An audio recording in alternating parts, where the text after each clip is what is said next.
Hi friends, ఇవాళ Andhra Pradesh legislative కౌన్సిల్లో fee reimbursement పథకం మీద హాట్ డిస్కషన్ జరిగింది.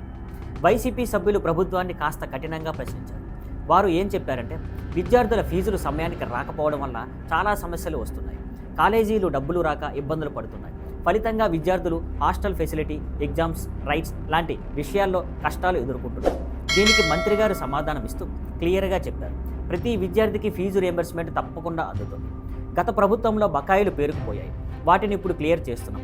ఇకపై డబ్బులు నేరుగా విద్యార్థుల ఖాతాల్లోకి డీబీటీ ద్వారా సమయానికి జమ అవుతాయి. పథకం మీద ట్రాన్స్పరెన్సీ పెంచడానికి కొత్త టెక్నాలజీ సిస్టమ్స్ కూడా వాడుతున్నాం.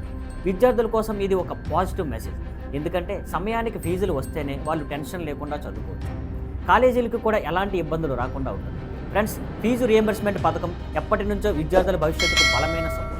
దీనిని ఇంకా బలోపేతం చేస్తే మన రాష్ట్రం నుండి మరిన్ని ప్రతిభావంతులు బయటకు వస్తారు. మరి మీరేమంటారు? ఈ పథకాన్ని మరింత విస్తరించాలా? హయ్యర్ స్టడీస్ వరకు కూడా ఈ బెనిఫిట్ ఇవ్వాలా? కామెంట్స్లో చెప్పండి. మరిన్ని అప్డేట్స్తో మళ్ళీ కలుద్దాం. See you.